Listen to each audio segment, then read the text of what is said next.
Selamat jumpa lagi sobat. Melanjutkan kisah Panasnya Bunga Mekar karya S.H. Mintarja untuk Anda semuanya. Selamat menikmati. Salam sejahtera dan bahagia untuk Anda sekeluarga. Salam budaya. Pada episode sebelumnya dikisahkan Ki Wastu dengan anak dan cucunya serta Maisa Bungalan setelah rumahnya hangus terbakar, mereka diberi kesempatan oleh Ki Bekel untuk tinggal di Banjar desa, dan Maisa Bungalan dengan Ki Wastu berembuk bagaimana untuk kelanjutan mereka di pedukuhan itu. Akhirnya mereka ingin meninggalkan pedukuhan itu untuk menghindari kejaran dari para penjaga hutan peliharaan. Bagaimana kisah selanjutnya? Simak bersama-sama.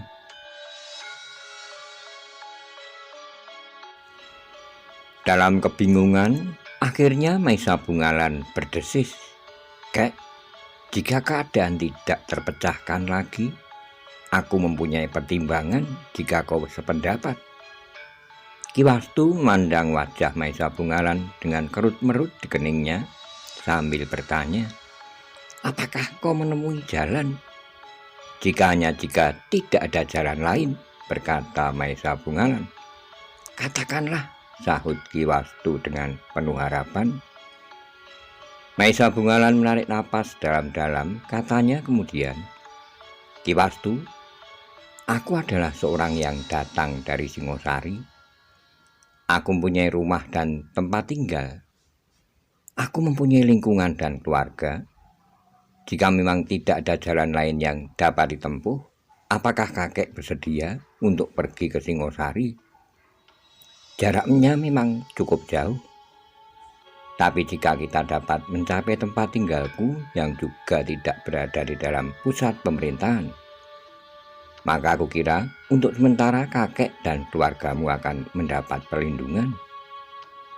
Ki Wastu menegang sejenak, namun kemudian ia bertanya, "Tetapi anak muda, setiap tempat di muka bumi ini akan menjadi sasaran pencarian.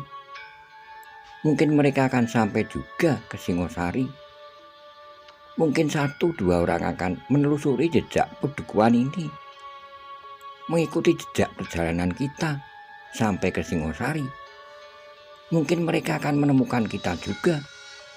Apakah dengan demikian kami tidak akan persulit keadaan keluargamu?"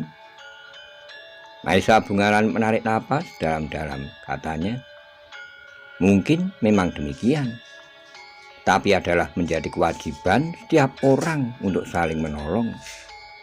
Aku kira keluargaku tidak akan berkeberatan. Bukankah kemungkinan bahwa orang-orang yang mencari anak dan cucu kakek itu sampai ke Singosari sangat kecil?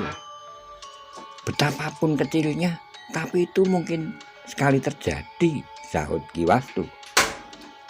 "Kakek sendiri adalah seorang yang memiliki ilmu yang dapat dipergunakan untuk melindungi anak dan cucumu. Sementara aku pergi ke Kediri, maka di rumah akan ada ayahku, Mahendra, kedua adikku Maisa Pukat dan Maisa Murti. Jika perlu, maka paman-pamanku pun akan dapat membantu." "Siapakah mereka?" "Aku kira aku tidak perlu menjelaskan semua orang yang bersedia berbuat sesuatu atas dasar kewajiban itu Tapi percayalah bahwa anak dan cucumu akan mendapat perlindungan di rumahku. Bahkan jika masih meragukan, kita akan dapat mohon perlindungan kepada prajurit-prajurit Singosari. Apakah itu mungkin? Bertanya Ki Wastu. Kenapa tidak? Prajurit-prajurit Singosari akan dapat diminta perlindungannya, karena mereka memang berdiri pada sikap seorang ksatria. Adalah menjadi kewajiban mereka untuk melindungi siapapun yang memerlukannya, jawab Maisa Bungalan. Orang tua itu termangu-mangu jenak. Terbayang harapan yang cerah bagi anak dan cucunya. Namun terbayang juga perjuangan yang berat menuju ke Singosari. Apalagi yang membawa seorang perempuan dan seorang anak laki-laki.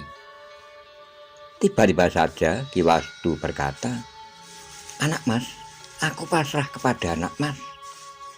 Tentu anak Mas lebih banyak mengenal Singosari daripada aku. Sementara aku akan dapat menjual sesuatu yang masih ada padaku untuk membeli bekal perjalanan." Maisa Bungalan mengerutkan keningnya. Namun kemudian Ki Wastu menunjukkan selingkar cincin di jari-jarinya. Katanya, "Aku akan menjualnya. Mungkin timangku ini dapat juga aku jual. Aku akan membeli sebuah pedati, seekor lembu, dan perlengkapannya. Jika pada anak perempuanku masih juga ada perhiasan, aku akan dapat menjualnya pula untuk menambahinya jika masih kurang." Maisa Bungalan mengerutkan keningnya. Katanya, "Apakah pedati tidak justru memperlambat perjalanan?" Ki Wastu menarik napas. Katanya, "Mungkin, tapi apakah seorang perempuan dan seorang anak-anak akan dapat berjalan sampai ke Singosari?" "Tentu dapat," berkata Maisa Bungalan. "Tapi ia pun tidak dapat ingkar bahwa kemungkinan sekali mereka akan kelelahan. Karena itu maka Maisa Bungalan justru meraba kantong ikat pinggangnya. Ia membawa beberapa bekal yang diberi oleh ayahnya yang sewaktu-waktu dapat dijualnya. Tapi Maisa Bungalan tidak mengatakannya bahwa ia mempunyai beberapa bentuk cincin, beberapa butir permata dan logam mulia.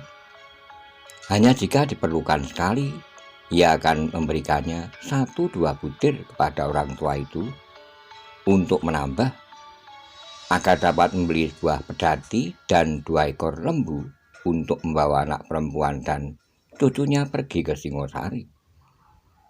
Dalam pada itu Ki Wastu berkata, "Anggil Maisa Bungalan, seandainya kita memaksa seorang perempuan dan anak-anak untuk berjalan ke Singosari, maka aku kira kita baru akan sampai dalam waktu yang terhitung akan lebih panjang daripada kita membawa sebuah pedati yang akan dapat berjalan terus.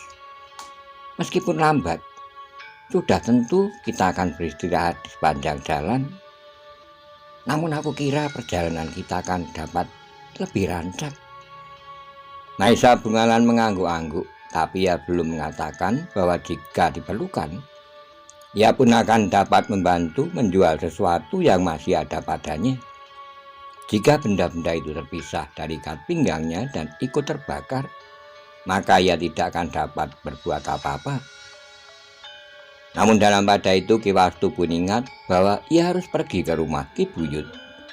Ia akan mengatakan sesuatu yang berhubungan dengan peristiwa yang telah memusnahkan rumahnya. Namun ia harus menjelaskan juga bahwa ada 4 sosok mayat yang terkapar di halaman. "Tapi aku harus pergi ke rumah Ki Buyut, Ngir," berkata Ki Wastu kemudian. "Apakah aku dapat mengatakan bahwa kita akan meninggalkan pedukuhan ini ke tempat yang lebih pasti?" Sebaliknya Ki Wastu mengatakan demikian agar jejak kita tidak terlalu cepat diikuti. Siapa tahu bahwa beberapa orang akan datang dan memaksa Ki Buyut untuk mengatakan jika Ki Buyut benar-benar tidak mengetahui, maka mereka tentu tidak akan dapat berbuat terlalu banyak terhadapnya, berkata Maisa Bungalan. "Tapi apakah dengan demikian Ki Buyut tidak akan mengalami kesulitan?" bertanya Ki Wastu. kita dapat mempertimbangkannya. Tapi aku kira bagi orang-orang itu akan dapat dilihat apakah Ki Buyut berkata sebenarnya atau sekedar berpura-pura. Ki Wastu pun kemudian bersiap-siap untuk pergi, tapi ia masih juga berpesan, "Anggir Maisa Bungalan, jika sesuatu terjadi, biarlah anak itu memukul kentongan.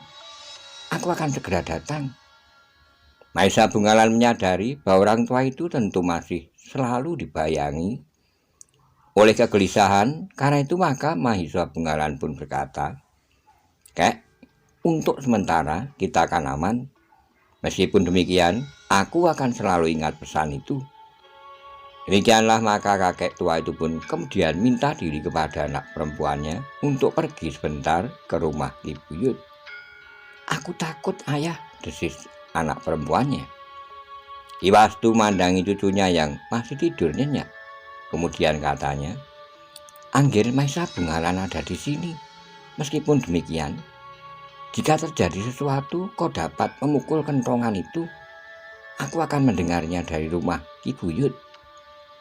Anak perempuannya itu pun menarik napas dalam-dalam, katanya kemudian, "Tapi jangan terlalu lama ya." "Aku hanya sebentar," jawab ayahnya. "Jika kemudian ruangan-ruangan ini menjadi gelap, nyalakan lampu yang ada." "Dari mana aku mendapat api?" bertanya perempuan itu. "Aku tidak berani minta kepada tetangga, dan aku tidak berani ditinggalkan oleh Kisanak Maisa Bungalan jika ayah belum datang." Ki Wastu menarik napas dalam-dalam, namun katanya, "Biarlah Anggir Maisa Bungalan membuat api." Peninggal Ki Wastu, maka seperti yang dipesan oleh kakek tua itu, maka Maisa Bungalan pun membuat api dengan batu titian. Kemudian dinyalakannya seikat belarak kering yang didapatkannya di belakang. Dengan api itu maka ia pun kemudian menyalakan lampu dan bahkan perapian untuk merebus. Dalam pada itu Ki Wastu pun telah diterima oleh Ki Buyut di pendopo rumahnya. Tanpa orang lain, Ki Wastu menceritakan sebagian dari keadaannya yang sebenarnya. Tapi ia masih belum menyinggung bahwa laki-laki yang meninggalkan anak perempuannya itu adalah seorang pangeran. "Jadi, laki-laki itu sampai hati untuk mengupah orang agar membunuh istrinya?" bertanya Ki Buyut. "Bukan laki-laki itu, Ki Buyut, tapi keluarganya yang tidak mau kehilangan warisan," jawab Ki Wastu. Ki Buyut mengangguk-angguk, katanya, "Adalah perbuatan yang terkutuk. Karena itu maka kami sudah memutuskan untuk menyingkir saja, Ki Buyut, agar tidak terjadi pembunuhan-pembunuhan lagi. Atau pada suatu saat kamilah yang akan terbunuh," berkata Ki Wastu kemudian. "Kalian akan menyingkir kemana?" bertanya Ki Buyut. "Itulah yang kami tidak tahu, Ki Buyut. Mungkin kami akan menjelajahi daerah yang luas dan panjang, hingga pada suatu saat kami menemukan daerah yang meyakinkan tidak akan dicapai oleh orang-orang yang berniat buruk itu." Ki Buyut mengangguk-angguk, tapi nampak wajahnya dibayangi oleh iba di hatinya. Bahkan seakan-akan kepada diri sendiri ia berkata, "Nasib itu memang sulit untuk dihindari. Kalian telah mengalami suatu kesulitan yang sebenarnya bukan karena kesalahan yang pernah kalian lakukan." Ki Wastu menarik napas dalam-dalam. Ia memang dibayangi oleh masa depan yang sangat suram. Seakan-akan segalanya yang akan dilakukan tidak banyak bermanfaat baginya untuk menghindarkan diri dari orang-orang yang bermaksud buruk terhadap anak dan cucunya.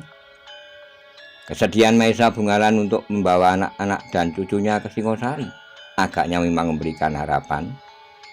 Tapi jika bencana itu terjadi di sepanjang jalan, maka sangat sulit baginya untuk melawannya. Jika orang-orang itu kemudian mengirimkan orang-orangnya lagi, maka jumlahnya akan tentu berlipat.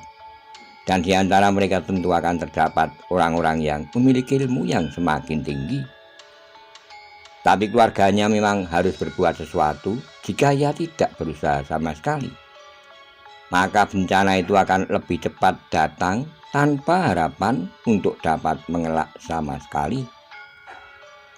Karena itu maka Ki Wastu pun kemudian berkata, "Ki Buyut, kami berniat untuk menjauhkan diri tanpa pengerti tujuan sama sekali.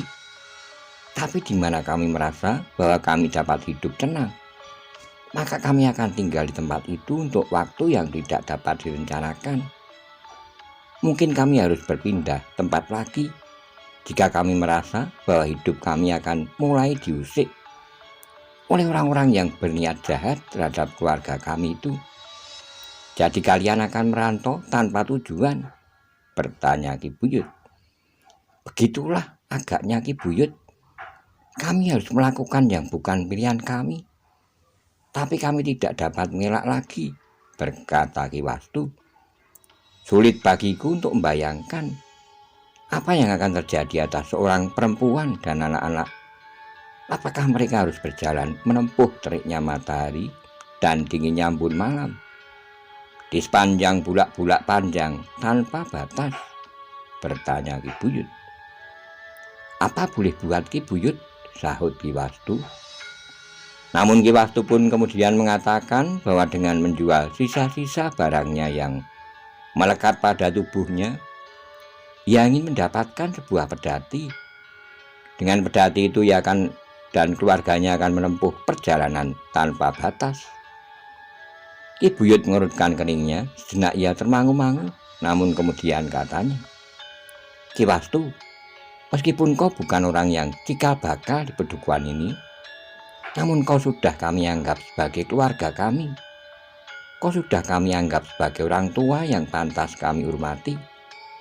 Karena itu, Ki Wastu, jika kau memang memerlukan sebuah pedati, maka kau tidak perlu menjual sisa barang-barangmu yang masih melekat pada tubuhmu. Biarlah orang-orang pedukuhan ini memberimu sebuah kenang-kenangan bahwa kau pernah tinggal di pedukuhan ini. Apakah maksud Ki Buyut?" bertanya Ki Wastu. Ki Buyut termangu-mangu sejenak, kemudian katanya, "Biarlah kau tidak usah membeli pedati dengan menjual barang-barangmu. Jika kau memerlukan pedati, pakailah pedatiku, pedati yang akan selalu mengingatkanmu pada pedukuhan ini, pada penghuninya, tapi juga kepada pengalaman pahit yang pernah terjadi." Ki Wastu mengerutkan dahinya, tapak ia bergeser. Dengan suara bergetar karena getar jantungnya ia berkata, "Ki Buyut, apakah benar pendengaranku betapa besar belah kasihan Ki Buyut terhadap keluarga kami?" "Sudah menjadi kewajiban kita, Ki Wastu," sahut Ki Buyut. "Kita harus saling menolong, agaknya hanya itulah yang dapat kami berikan. Pedukuhan ini sudah tentu tidak akan dapat memberikan perlindungan kepada keluargamu. Kami sama sekali tidak memiliki kekuatan untuk melawan kekerasan." Ki Wastu untuk sejenak bagaikan membeku. Ia sama sekali tidak menyangka bahwa Ki Buyut demikian baik hati hingga ia tidak perlu menjual apapun juga untuk mendapatkan betapa besar rasa terima kasih kami sekeluarga Ki Buyut. Suara Ki Wastu menjadi semakin bergetar. "Kami sekeluarga tidak akan melupakannya. Kami selalu mengenang pedukuhan ini. Kami akan selalu mengenang Ki Buyut dan semua penghuninya." "Besok pedati itu sudah siap, Ki Wastu," berkata Ki Buyut. "Bukan maksudku agar kau cepat meninggalkan pedukuhan ini, tapi setiap saat pedati itu sudah siap, kau pergunakan bersama keluargamu." "Terima kasih Ki Buyut, terima kasih. Aku akan segera membicarakannya dengan anak dan cucuku, juga membicarakannya dengan Maisa Bungalan, anak muda yang telah ikut menyelamatkan keluargaku. Bukan saja sebuah pedati dengan 2 ekor lembu, tapi aku akan dapat memberimu sekedar bekal bahan makanan di perjalanan. Mungkin kau tidak segera mendapatkan tempat untuk sekedar tinggal beberapa saat. Mungkin kalian harus merantau untuk waktu yang tidak dapat dibatasi." Ki Wastu mengangguk-angguk, suaranya masih bergetar ketika ia menjawab, "Tidak ada kata-kata yang dapat aku ucapkan, Ki Buyut. Aku dan keluargaku telah berhutang budi pada Ki Buyut, pada pedukuhan ini dan penghuninya. Tidak perlu kau berbani perasaanmu dengan anggapan seperti itu. Semuanya terserah kepadamu, kapan kau akan berangkat, dan sampai kapan kau akan tinggal di Banjar. Kaulah yang dapat menduga apakah keadaan menjadi gawat atau masih dapat kau anggap tenang. Setelah mengucapkan terima kasih berulang kali, maka Ki Wastu pun kemudian minta diri. Betapa baik sikap dan tanggapan Ki Buyut tentang keadaannya. Dengan demikian maka ketika ia sampai ke Banjar, hampir tidak sabar lagi menunggu. Maesa Bungalan yang sedang berada di belakang berjalan mendapatkannya di pendopo Banjar. Ternyata Ki Buyut adalah orang yang sangat baik, berkata Ki Wastu yang kemudian menceritakan apa yang disanggupkan oleh Ki Buyut bagi keluarganya. Syukurlah, berkata Maesa Bungalan, jika keadaan berangsur baik dan tidak ada kecemasan lagi dalam kehidupan kakek kelak, maka kakek tidak akan melupakan pedukuhan ini. Tentu Ger, aku tidak akan melupakannya, jawab Ki Wastu. Dengan demikian apakah kakek berhasrat untuk segera meninggalkan tempat ini? Bertanya Maesa Bungalan. Aku kira begitu, Ger. Semakin cepat semakin baik. Mungkin orang-orang yang bermaksud buruk itu pun bekerja cepat agar mereka tidak kehilangan kita, terutama anak dan cucuku itu. Baiklah Ki Wastu, besok kita sudah bersiap. Jika benar Ki Buyut akan memberikan pedati, maka demikian pedati itu ada, maka kita akan berangkat, berkata Maesa Bungalan. Ki Wastu mengangguk-angguk lalu katanya, aku akan berbicara dengan anak dan cucuku. Ketika Ki Wastu kemudian masuk ke ruang di bagian belakang Banjar, maka Maesa Bungalan pun kemudian turun ke halaman, berjalan-jalan hilir mudik. Ketika malam menjadi semakin gelap, maka di gerdu di muka Banjar pun mulai terisi oleh beberapa orang anak muda yang meronda. Maesa Bungalan yang kemudian berada di antara anak-anak muda mulai dihujani dengan berbagai macam pertanyaan tentang peristiwa yang telah terjadi. Anak-anak muda itu tidak puas mendapat keterangan sekedarnya, tapi mereka ingin mengetahui lebih banyak. Tetapi Maesa Bungalan tidak dapat menceritakan semuanya. Ia hanya menyatakan apa yang sebenarnya dapat dilihat oleh tetangga-tetangganya. Agar ia tidak terlalu banyak mengalami kesulitan untuk menjawab, maka Maesa Bungalan pun kemudian meninggalkan gardu itu dan masuk ke ruang dalam Banjar. Sementara Ki Wastu sedang duduk terkantuk-kantuk di ruang dalam. Aku akan tidur sejenak, Ngir, berkata Ki Wastu. Tidurlah, Kek, aku akan berada di serambi belakang. Kita akan mendapat kesempatan untuk tidur bergantian. Aku akan tidur lebih dahulu, berkata kakek tua itu. Ketika Maesa Bungalan turun ke serambi belakang dan duduk dalam gelap, maka Ki Wastu membaringkan dirinya pada sebuah kayu yang rendah depan pintu bilik anak perempuan dan cucunya. Seolah-olah ia sama sekali tidak mau melepaskan pengawasannya atas pintu itu. Namun sejenak kemudian Ki Wastu pun telah tertidur. Dalam pada itu ibu dari anak laki-laki yang berada dalam bilik itu pun menjadi gelisah. Anak laki-laki itu merasa perutnya menjadi lapar. Tapi ia sadar bahwa ia tidak akan dapat merengek minta makan. Yang dapat dilakukannya hanyalah sekedar mereguk air dan beberapa potong gula kelapa yang didapatkan dari seorang tetangga yang baik. Besok kakek akan ke sawah, ibunya menghibur. Bukankah kita masih mempunyai beberapa batang pohon ketela? Anak laki-lakinya yang sedang terbangun itu pun mengangguk.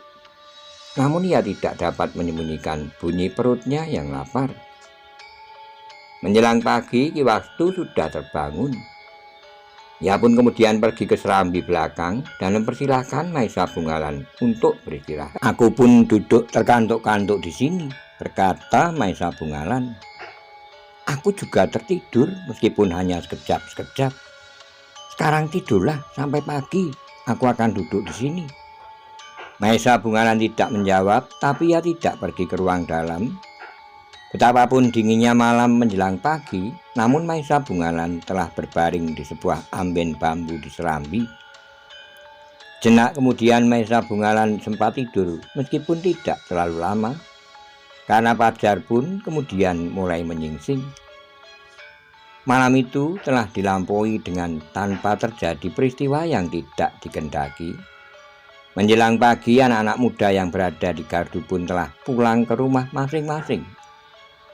Namun bagi Maesa Bungalan, anak-anak muda itu justru mencemaskannya. Jika orang-orang yang berusaha membunuh ibu dan anak itu benar-benar datang menyusul di malam itu, maka anak-anak muda yang tidak tahu menahu itu akan mengalami kesulitan. Mungkin tanpa mereka sadari, mereka mencoba untuk melawan. Namun dengan demikian maka akibatnya akan sangat gawat bagi mereka. Ternyata bahwa datangnya pagi telah membuat Maesa Bungalan justru agak tenang. Di siang hari segalanya menjadi semakin jelas dan pasti. Namun yang bergejolak dalam hatinya juga sebuah pengharapan agar pedati itu benar-benar datang. Dengan demikian mereka akan semakin cepat meninggalkan tempat itu, tempat yang mungkin masih akan dikunjungi oleh orang-orang yang tidak dikehendakinya. Ternyata seperti yang dikatakan bahwa menjelang matahari naik sepenggalah, maka Ki Buyut sendiri telah datang ke Banjar, membawa sebuah pedati diikuti oleh beberapa orang pamong. Dengan hati tergetar, Ki Wastu menerima pedati itu. Berpuluh kali ia mengucapkan terima kasih atas kebaikan hati Ki Buyut.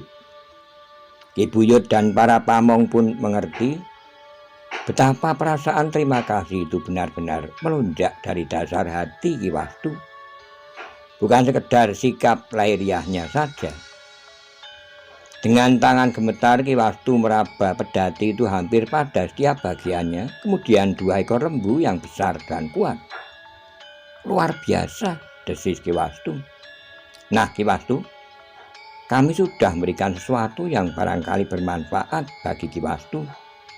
Tapi itu bukan berarti bahwa aku mempersilahkan Ki Wastu segera meninggalkan tempat ini. Kami masih akan dengan senang hati menerima Ki Wastu tinggal bersama kami di pedukuhan ini. Tapi kami pun tahu keadaan Ki Wastu yang sulit itu.